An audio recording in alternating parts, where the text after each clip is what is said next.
नमस्कार दोस्तों, मेरा नाम है मनीष कुमार सिंह और आपका बहुत बहुत स्वागत करता हूं 4 पीएम महाराष्ट्र में।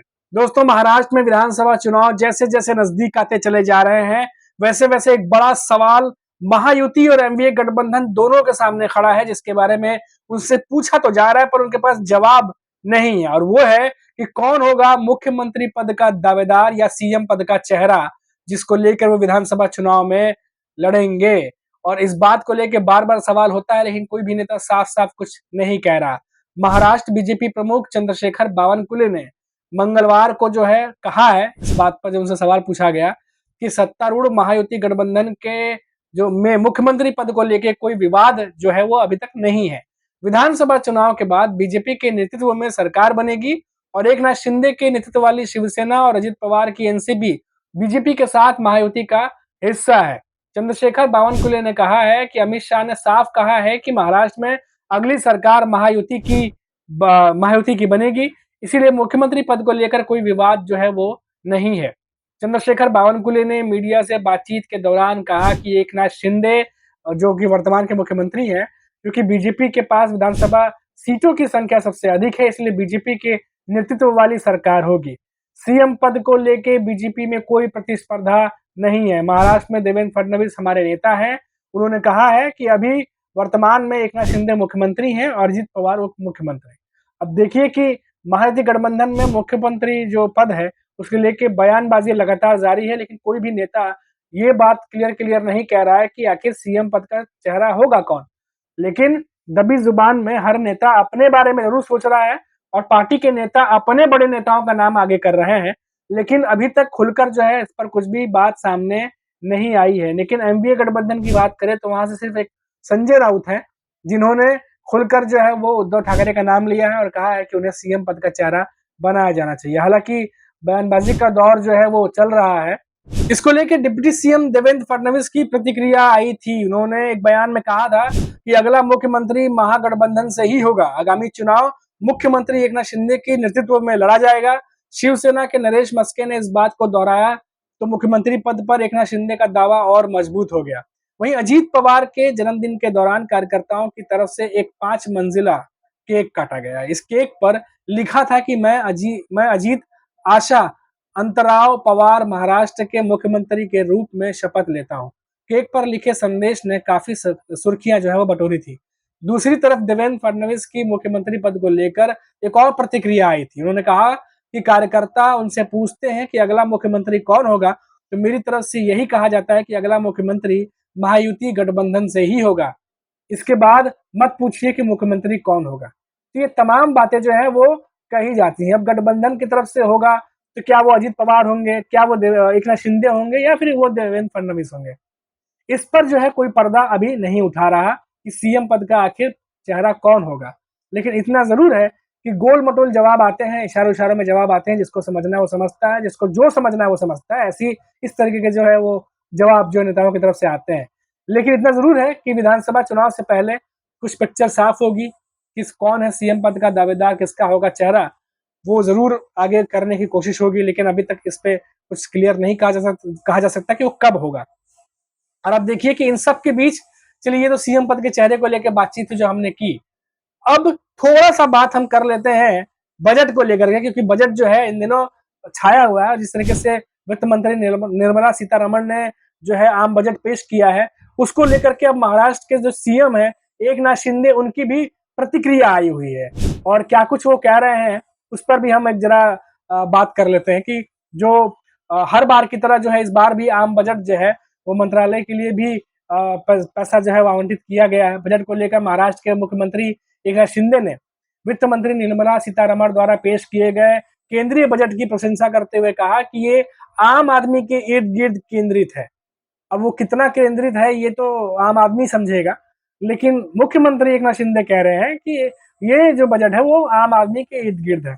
अब मुख्यमंत्री एकनाथ शिंदे ने केंद्रीय बजट पर कहा कि कुर्सी पाने के बाद लोग जनता को भूल जाते हैं, लेकिन पीएम मोदी जो है वो नहीं भूले और किसान, महिला, युवा, कामगार को न्याय देने का काम किया। ये सर्व समावेशी बजट है, देश को आगे बढ़ाने वाला। 2047 तक देश को विकसित भारत बनाने की ये आधारशिला है। अब 2014 तक जो है, 2014 में बीजेपी सरकार बनी थी, फिर 2019 में बनी, अब 2024 में एनडीए सरकार बनी है।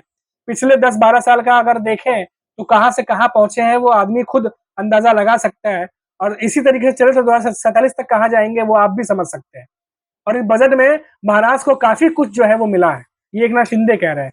महिलाओं के लिए जो योजना है उसमें हमारे महाराष्ट्र की बहनों को लाभ होगा, हमारे किसानों को लाभ होगा। और सीएम एकनाथ शिंदे ने कहा कि जो बजट है वो युवाओं, कामगारों, किसानों और महिलाओं पर केंद्रित है, और इसमें बुनियादी ढांचा जो है क्षेत्र पर जोर दिया गया है। और और आगे कहते हैं कि बजट आम आदमी के इर्द गिर्द केंद्रित है। यह भारत को 5,000 अरब डॉलर की अर्थव्यवस्था बनाने के लक्ष्य को हासिल करने की एक शुरुआत है। उन्होंने कहा कि करदाताओं को भी राहत दी गई है। शिवसेना प्रमुख ने कहा कि बजट में महिलाओं से संबंधित योजनाओं के लिए 3 लाख करोड़ रुपए, किसानों के लिए 1.52 लाख करोड़ रुपए यानी 1.52 लाख करोड़ रुपए, बुनियादी ढांचा विकास के लिए 3 लाख करोड़ रुपए आवंटित किए गए हैं यानी दिए गए हैं। अब ग्रामीण क्षेत्रों का परिवर्तन कैसे होगा उस पर भी सीएम एकनाथ शिंदे कहते हैं, क्योंकि महाराष्ट्र विधानसभा चुनाव है और ये सब बातें करना जरूरी भी है, क्योंकि न सिर्फ सीएम के पद पर रहते हुए आप सोचिए कि विधानसभा चुनाव भी है। और ये जो, क्योंकि इन्हें पता है, आज के डेट में सभी नेता ये जानते हैं कि जो चीजें भी किया जाता है उसका प्रचार प्रसार अगर सही तरीके से करें तो उसका फायदा चुनाव में मिलेगा। और वही इन दिनों जो है वो महायुति के कई नेता करते दिखाई दे रहे हैं, चाहे वो मानसून सत्र में बजट पेश किया जाना हो और बजट से जनता को लाभ पहुंचाना और उस लाभ के बारे में जनता तक बातें करके पहुंचाना, वो सभी चीजें महाराष्ट्र में इन दोनों जो महायुति के नेता हैं, जो सरकार के नेता है, मंत्री हैं, वो कर रहे हैं।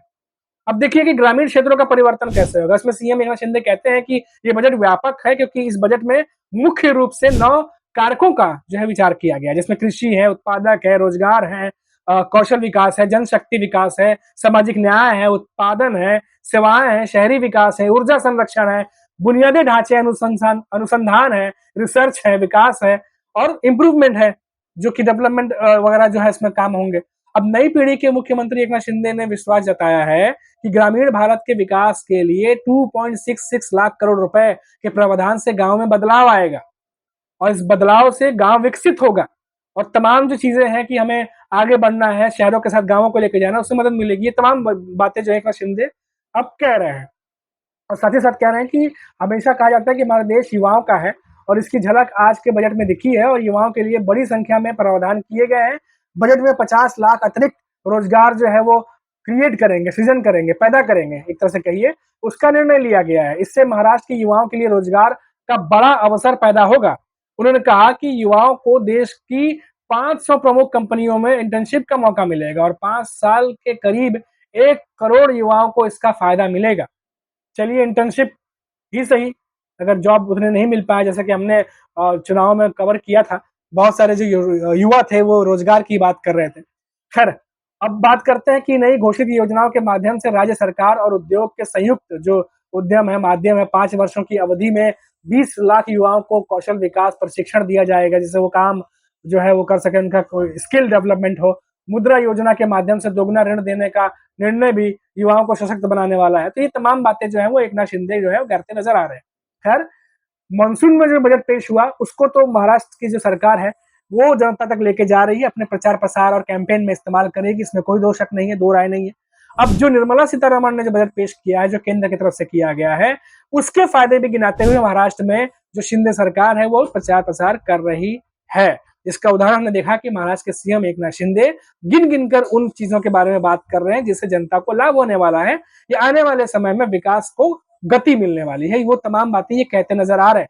कितनी मिलेगी, कितनी नहीं मिलेगी, और कितने तरीके से जो है इसका इम्प्लीमेंटेशन कह सकते हैं या लागू करने की बात कही है वो की जाएगी।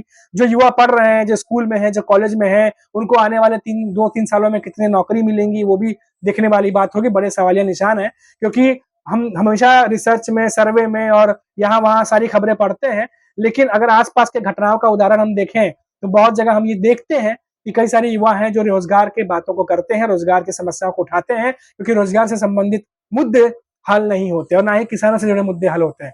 तो ये बड़ी बातें हो रही हैं। 3 महीने बाद विधानसभा चुनाव है, और चुनाव को देखते हुए जाहिर सी बात है कहाँ कहाँ फायदा मिलेगा, नहीं मिलेगा, वो तमाम बातें नेता करेंगे। लेकिन ये हमारे हमारे लिए भी देखना ये दिलचस्प है कि इतनी सारी जो बातें की जा रही हैं, क्या ये वाकई में आने वाले दिनों में इम्प्लीमेंट होंगे, लागू होंगे, और होंगे तो क्या सही तरीके से होंगे, और सही तरीके से होंगे तो क्या इसका फायदा उन तमाम वर्गों को मिलेगा जिन वर्गों का मैंने नाम लिया इस वीडियो में, चाहे वो किसान हो, मजदूर हो, युवा हो, या जो नौकरी ढूंढ रहा जो बेरोजगार है उसको भी मिलेगा नहीं मिलेगा।